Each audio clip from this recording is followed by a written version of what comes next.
प्राचीन समय की बात है। एक समुद्र के किनारे एक गुरु अपना आश्रम बनाकर रहा करते थे।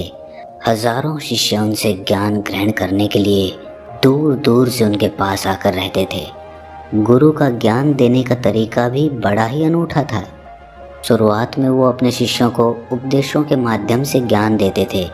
उसके बाद वो अपने शिष्यों को उस ज्ञान का अनुसरण करने के लिए कहते थे। उस ज्ञान को अपने व्यवहारिक जीवन में उतारने को कहते थे। एक बार उस आश्रम में एक सम्राट अपने बेटे को लेकर पहुंचा।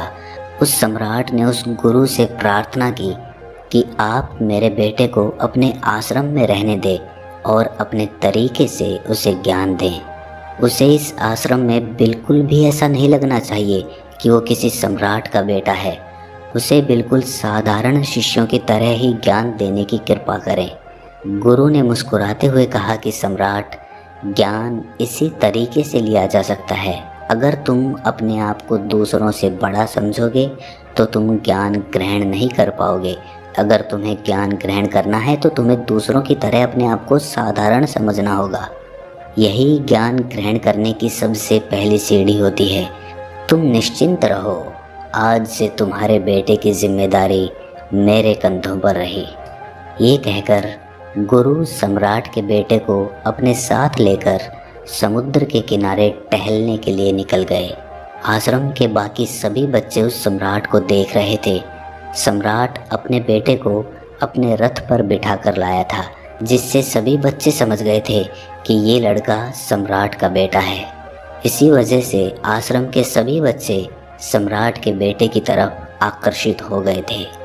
जब गुरु सम्राट के बेटे को लेकर समुद्र पर टहल रहे थे तो सम्राट का बेटा अचानक फूट फूट कर रोने लगा, क्योंकि अभी वो सिर्फ 12 वर्ष का था और 12 वर्ष की आयु में उसके पिता उसे अपने से दूर छोड़कर चले गए थे। ये सदमा वो बच्चा सहन नहीं कर पा रहा था। वो नहीं समझ पा रहा था कि उसके पिता उसकी भलाई के लिए उसे उस गुरु के पास छोड़कर गए हैं। उसे रोते हुए देखकर गुरु ने कहा कि बेटा, मैं तुम्हें चुप नहीं करूँगा। हो सकता है कि आज मैं तुम्हारे आंसू पोंछ दूँ, लेकिन कल तुम फिर अपने आप को अकेला पाओगे। याद रखना, जीवन में इंसान अकेला आता है और अकेला ही जाता है। जितनी जल्दी जो इंसान इस बात को समझ लेता है, वो उतनी जल्दी आत्मज्ञान के रास्ते पर निकल पड़ता है। गुरु ने अपनी बात आगे बढ़ाते हुए कहा कि जो इंसान अकेला रहना सीख लेता है वही खुद से प्यार कर पाता है, और जो खुद से प्यार करना जानता है वो किसी के भी जाने का अफसोस नहीं करता, क्योंकि वो खुद से ही प्यार करता है। धीरे धीरे तुम आश्रम के माहौल में ढल जाओगे। शुरुआत में तुम्हें समस्या आ सकती है, लेकिन कुछ दिनों के बाद तुम इसे आत्मसात कर लोगे। उसके बाद तुम्हें यही जगह बहुत अच्छी लगने लगेगी। ये जगह तुम्हें अपनी महल जैसी लगने लगेगी। संध्या हो चली थी। समुद्र के दूसरे छोर पर सूरज छिपने लगा था और अपनी लालिमा पूरे आसमान में बिखेर रहा था। बड़ा ही सुंदर दृश्य था और गुरु उस शिष्य को अपने साथ लेकर आश्रम में वापस लौट आए। उस शिष्य को भी थोड़ी सांत्वना मिली, क्योंकि गुरु की आंखों में एक अभूतपूर्व शांति झलक रही थी। और जब हम किसी एकांतवासी गुरु की आंखों में वो शांति देख लेते हैं तो हमारे हृदय पे से भी सारा भार हट जाता है। मन एकदम निर्मल हो जाता है। जब सम्राट का बेटा रात्रि का भोजन करने के लिए भोजन कक्ष में पहुंचा तो आसपास के सभी शिष्य उसके पास आने लगे। उन सभी को पता था कि ये सम्राट का बेटा है और अगर हम इससे दोस्ती कर लेते हैं तो उससे हमारा बहुत फ़ायदा होने वाला है। यही सोचकर आश्रम के ज़्यादातर बच्चों ने उसे घेर लिया था। बस कुछ बच्चे जो अकेले रहने का महत्व समझते थे, जो दिखावे में विश्वास नहीं करते थे, वो उस सम्राट के बेटे के पास जाने के बजाय अपना पूरा ध्यान खाने पर लगा रहे थे और एकांत में बैठकर अपना भोजन कर रहे थे। कुछ दिनों के बाद सम्राट के बेटे की आश्रम के ज़्यादातर बच्चों के साथ दोस्ती हो गई।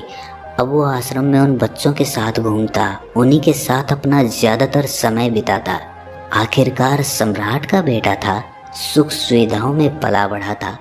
आसपास बहुत से दास और दासियां होते थे। आसपास अपने मित्रों से घिरे होना, वही दिनचर्या उसने इस आश्रम में भी अपना ली थी। ऐसा नहीं था कि गुरु को ये सब पता नहीं था, पर गुरु उसे अलग तरीके से ज्ञान देना चाहते थे। बच्चों को ज्ञान आप उपदेश देकर नहीं दे सकते, उन्हें साक्षात्कार कराना पड़ता है। उसके बाद उन्हें वो बात समझ आती है जो आप समझाना चाहते हैं। गुरु को ये बात पता थी कि अगर मैं इसे बोलकर बताऊंगा तो ये कभी समझ नहीं पाएगा। मुझे इसे दिखाना पड़ेगा, इसे एहसास कराना पड़ेगा कि अकेले रहने से ही तुम अपनी शक्तियों को जान पाओगे। ये सीख देने के लिए गुरु एक दिन उस शिष्य को अपने साथ एक पहाड़ी की चोटी पर ले गए। पहाड़ी पर पहुंचकर गुरु ने उस शिष्य से कहा कि अब तुम्हारा ज्ञान पूरा हो चुका है, बस एक आखिरी रात तुम्हें यहाँ पर बितानी होगी। उसके बाद अगले दिन शाम को मैं तुम्हारे राजमहल में तुमको पहुँचा दूंगा। वो बच्चा तो ये सुनकर बहुत खुश हो गया कि अब मैं वापस अपने राजमहल चला जाऊंगा। फिर से मेरे दास और दासियाँ, सारी भोग की वस्तुएं मेरे पास होंगी। उस शिष्य ने गुरु से पूछा कि गुरुजी, मुझे आज रात आप यहाँ पहाड़ी पर क्यों छोड़ रहे हैं? आखिर मुझे कौन सा आखिरी ज्ञान यहाँ से मिलेगा? गुरु ने मुस्कुराते हुए कहा कि यहाँ पर चट्टान के पीछे तुम्हें छिपकर बैठना होगा। यहाँ पर रोज़ रात को एक बाज आता है, तुम्हें उस बाज को देखना है, बड़ी गौर से देखना है, हर गतिविधि देखनी है। और उस बाज को देखने के बाद अगले दिन अगर तुम उस बाज की खूबियाँ मुझे बता पाए तो मैं तुम्हें तुम्हारे राजमहल वापस भिजवा दूंगा। और हाँ, सुबह आने से पहले एक बात पर और ध्यान देना है। एक चरवाहा यहाँ पर अपनी भेड़ों को चराने के लिए आता है, तुम्हें उन भेड़ों की गतिविधियाँ भी देखनी है। याद रखना, बाज की गतिविधि रात को और भेड़ों की गतिविधि सुबह। अगर तुम दोनों की गतिविधि ध्यान से देखकर मुझे बता पाए तो तुम इस आश्रम से हमेशा के लिए आज़ाद हो जाओगे, तुम्हारा ज्ञान पूरा हो जाएगा। मैं तुम्हारे पिता को कह दूंगा कि ये बच्चा हमारे आश्रम का सबसे ज्ञानी बच्चा है। ये कहकर गुरु अपने आश्रम में वापस लौट आए और वो बच्चा वहीं पर उस चट्टान के पीछे खड़ा हुआ उस बाज का इंतज़ार करने लगा। काफ़ी वक्त बीत जाने के बाद वहाँ पर एक बाज अपने बच्चों के साथ पहुँचा। सम्राट के बेटे ने पूरी रात उस बाज की गतिविधि बड़े ही ध्यानपूर्वक देखी और सुबह होने के बाद जब चरवाहा वहाँ पर अपनी भेड़ों को लेकर पहुँचा तो उसने एक अभूतपूर्व दृश्य देखा। उसने देखा कि वो बाज भेड़ के एक मेमने को अपने पंजों में दबाकर आसमान में उड़ गया। उसने उस भेड़ के बच्चे का शिकार कर लिया था। ये सारा दृश्य देखकर वो बच्चा आश्रम में वापस अपने गुरु के पास पहुंचा। इससे पहले कि गुरु से कुछ पूछते, उसने गुरु को प्रणाम करते हुए कहा कि गुरुदेव, आप आश्रम के सभी बच्चों को यहाँ पर बुला लीजिए। मैं सब लोगों को बताना चाहता हूँ कि मैंने क्या देखा। जब आश्रम के सभी बच्चे वहाँ पर पहुँच गए तो उस सम्राट के बेटे ने कहना शुरू किया कि मैंने अपने जीवन में बहुत से पक्षियों को देखा है, लेकिन बाज उन सभी पक्षियों में से सबसे अद्भुत और सबसे अलग होता है। उदाहरण के लिए, एक तोता हम सभी ने देखा है। तोता बोलता तो बहुत है, लेकिन कभी ऊंचा नहीं उड़ पाता। लेकिन एक बाज जो कि हर समय शांत रहता है, वो आकाश को भी छू सकता है। उसमें आकाश को भी छू लेने का सामर्थ्य होता है। जब भी एक बाज अपने शिकार को निश्चित कर लेता है तो वो उसी शिकार पर अपनी नज़रें गड़ाए रहता है, चाहे वो कितनी भी ऊंचाई पर क्यों ना हो, चाहे कितना भी बड़ा तूफान क्यों ना आ जाए, लेकिन उसकी नज़र हमेशा अपने लक्ष्य पर स्थिर रहती है। आज सुबह जिस बाज को मैंने देखा, उसने हर भेड़ को अपना शिकार नहीं बनाया, बल्कि उस भेड़ों के झुंड में से उसने उस भेड़ के मेमने को अपना शिकार बनाया। उस बाज की तरह हमें भी अपना ध्यान अपने एक ही लक्ष्य पर स्थिर रखना चाहिए। चाहे कितनी भी अड़चनें क्यों ना आए, हमें अपना लक्ष्य स्पष्ट दिखाई देना चाहिए। 10-20 अलग अलग लक्ष्यों में अपनी ऊर्जा बर्बाद करने की बजाय हमें किसी एक लक्ष्य पर पूरी एकाग्रता के साथ ध्यान देना चाहिए। तीसरी बात जो मैंने उस बाज से सीखी और जो हम सभी को सीखनी चाहिए वो ये है कि बाज कभी भी दूसरे पक्षी के साथ नहीं उड़ता, वो हमेशा आकाश में अकेला उड़ता है। इससे हमें ये सीख लेनी चाहिए कि हमें कभी भी छोटी सोच वाले लोगों के साथ नहीं रहना चाहिए। आखिरकार हम भी वही बन जाते हैं जिनके साथ हम रहते हैं। इसीलिए या तो बड़ी सोच वालों के साथ रहो या फिर अकेले रहो, क्योंकि जब हम अकेले रहते हैं तभी हम खुद की ताकत और खुद की कमज़ोरियों को जान पाते हैं। कमज़ोरियों को जानकर उनको दूर कर सकते हैं और अपनी ताकत को जानकर उसका सही इस्तेमाल कर सकते हैं, लेकिन वो तभी संभव होगा जब हम अकेले रहना सीखेंगे। चौथी सीख जो हमें एक बाज से लेनी चाहिए कि एक बाज हमेशा अपनी सीमाओं से ऊपर उठकर उड़ता है। जब तूफान आता है तो हर एक पक्षी अपने घोंसले की तरफ भागता है, खुद को छुपाने की जगह ढूंढता है, लेकिन बाज ऐसा कुछ भी नहीं करता। वो खुद की सीमाओं को तोड़कर बादलों से भी ऊपर उड़ने का प्रयास करता है। हवाएं उसे थपेड़े मारती हैं, पंख उसके भारी हो जाते हैं, पानी और धूल की वजह से उसे कुछ दिखाई नहीं देता, लेकिन वो फिर भी आसमान की तरफ उड़ता रहता है और अंततः बादलों से भी ऊपर निकल जाता है और वहाँ तब तक उड़ता रहता है जब तक मौसम ठीक नहीं हो जाता।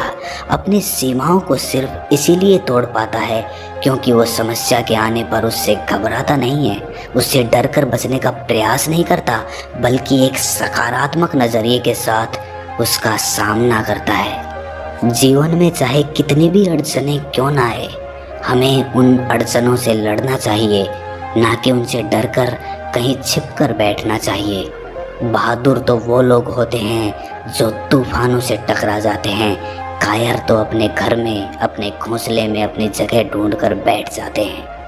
पांचवी बात जो हमें एक बाज से सीखनी चाहिए कि बाज कभी भी अपने घोंसले में घास के कोमल तिनके नहीं रखता। जो तिनके कोमल होते जाते हैं वो उन्हें निकाल कर फेंकता रहता है। उसी तरह चाहे कितनी भी आरामदायक ज़िंदगी आपको मिली हो, लेकिन उस आराम से ऊपर उठकर अपने आलस्य को तोड़कर जीवन में मेहनत करते रहना चाहिए, जीवन में पसीना बहाना चाहिए, शारीरिक मेहनत करनी चाहिए। अपने घोंसले से कोमल तिनके उठाकर फेंक दो और आज ही अपने आलस्य को तोड़कर निकल पड़ो। हर दिन अपने आप को चुनौतियाँ दो, हर दिन मुश्किलों से लड़ो, क्योंकि वही मुश्किलें तुम्हें मजबूत बनाएंगी। जंगल के राजा शेर को भी झुंड बनाकर शिकार करते हुए देखा जा सकता है, लेकिन बाज हमेशा अकेला शिकार करता है, क्योंकि वो जानता है कि भीड़ हौसला तो देती है मगर साहस छीन लेती है। आदमी को हमेशा अकेले ही आगे बढ़ना होता है। यही कारण होता है कि वो जल, थल और नभ सभी जगहों पर अपने शिकार का परचम लहरा सकता है। बाज की उम्र लगभग 70 साल की होती है, लेकिन 40 साल में ही उसका शरीर बूढ़ा हो जाता है। नाखून उसके पैरों में धंसने लगते हैं, पंख उसके शरीर में चिपक जाते हैं, उसकी चोंच मुड़ जाती है, उसका शरीर भारी हो जाता है। ऐसी स्थिति में शिकार करना तो क्या, उड़ने की भी हालत नहीं रहती उसकी। ऐसे में उसके पास सिर्फ 2 विकल्प होते हैं। पहला, या तो वो खुद की इस अवस्था को स्वीकार कर ले और भूखा प्यासा मर जाए या किसी दूसरे जानवर का शिकार बन जाए, और दूसरा विकल्प ये होता है कि वो 6 महीने एक बहुत ही दर्दनाक प्रक्रिया से गुजरे और खुद को फिर से पहले जैसा मजबूत बना ले। लेकिन बाज तो बाज है, वो दूसरा विकल्प चुनता है। इसके लिए वो खुद को एक बहुत ही ऊंचे पहाड़ पर ले जाता है, जहां वो पहले अपनी चोंच से अपने सारे पंख खींच कर उखाड़ देता है और फिर चट्टान पर पैर मार मार कर अपने पंजे तोड़ देता है। उसके बाद उसी चट्टान पर अपनी चोंच को पटक पटक कर तोड़ देता है और इस लहूलुहान अवस्था में खुद को दूसरे जानवरों से छुपाता फिरता है। अगले 6 महीने तक वो इसी दर्दनाक प्रक्रिया से गुजरता है और इंतज़ार करता है नई चोंच, नए पंख और नए पंजों का। तब फिर वो अपनी नई ज़िंदगी शुरू करता है और निकल पड़ता है अपने शिकार पर और अगले 30 सालों तक फिर से राज करता है। इसीलिए समय आने पर हमें भी अपनी पुरानी आदतों को छोड़ना पड़ता है और कुछ नया सीखना पड़ता है। समय के साथ बदलना पड़ता है, अपने आप को तैयार करना पड़ता है, वरना हमारा भी शिकार हो सकता है, हम भी पीछे रह सकते हैं। इसके बाद सम्राट के बेटे ने भेड़ों की विशेषता बताते हुए कहा कि भेड़ हमेशा झुंड में चलती है। उन्हें झुंड में एक साथ चलने से हिम्मत मिलती है, लेकिन जैसे ही उन पर शिकार होता है वैसे ही वो भीड़ तितर बितर हो जाती है और उस पूरी भीड़ में से एक भी भेड़ अपने साथी की मदद करने के लिए वापस नहीं लौटती।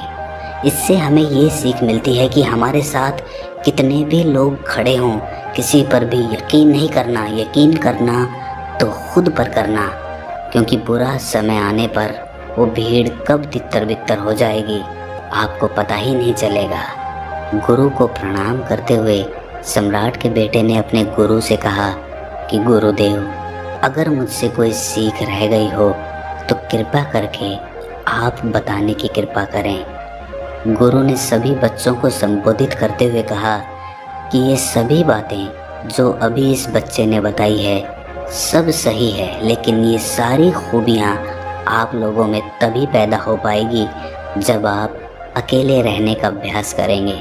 आपने देखा होगा कि बाज कभी भी किसी दूसरे पक्षी के साथ नहीं रहता, ना ही किसी के साथ अपनी जोड़ी बनाता। वो आसमान में अकेला उड़ता है और अकेला उड़ने की वजह से वो अपनी ताकत और अपनी कमज़ोरियों को जान पाता है। इसके बाद गुरु ने अपनी बात ख़त्म करते हुए कहा कि मैं आज रात इस सम्राट के बेटे को इसके राजमहल में छोड़ने के लिए जा रहा हूँ, क्योंकि इसकी सीख यहाँ पर पूरी हो गई है। और ये कहकर गुरु उस सम्राट के बेटे का हाथ पकड़कर राजमहल की तरफ रवाना हो गए और बाकी के सभी बच्चे उन्हें पीछे से जाते हुए देखते रहे।